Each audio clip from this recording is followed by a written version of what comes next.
Hubble to me matters on a number of planes. The scientific, the astronomical, and cosmological advances it's delivered are, they're legendary, fundamentally changing our understanding of black holes, showing us many dimensions we never knew before of how stars form, of how these big gas clouds are nurseries of stars.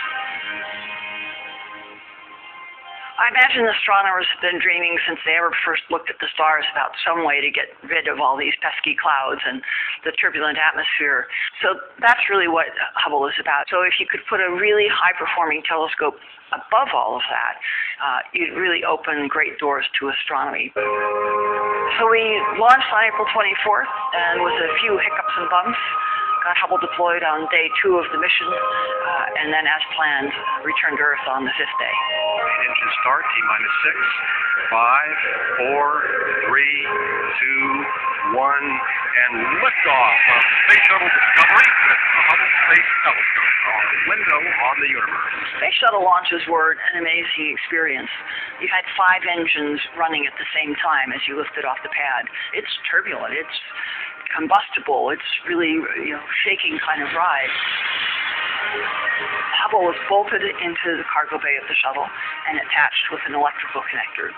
And the shuttle had a 50-foot-long robotic arm that could grab onto the telescope at one particular specially designed point. Mission Specialist Steve Hawley continuing to take the RM. Everyone on our crew was really excited about when we might get to see the first light images from Hubble. Sorry, I was taking pictures.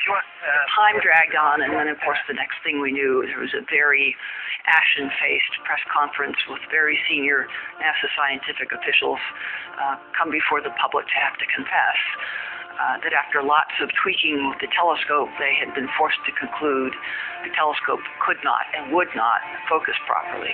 And the reason was because this very large mirror, 8 feet diameter, 2.4 meters, you're supposed to have a certain very particular curvature to it, and it was just ever so slightly too flat at the outer edge.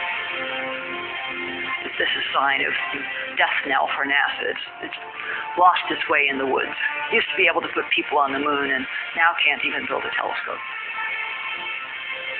Although the folks that built the mirror had messed up, they had messed up very precisely.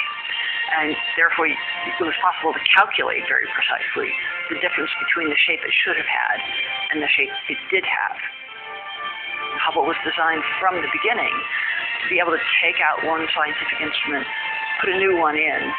So they used the precision that had been built into Hubble at the beginning to be able to replace that scientific box quite precisely. I can't think of any other scientific instrument ever that's become so known, so widely known, and so delightfully adored piece of pop culture as Hubble is.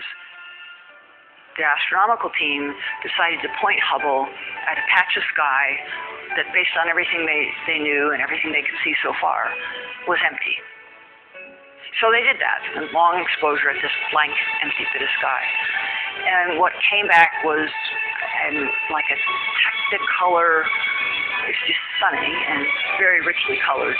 And then when you look a little more closely, all those points of light turn out to not be stars.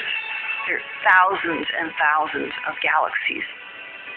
So Hubble let us see way further back in time, much fainter objects, and essentially, I think, taught us there's nowhere that's empty in the universe.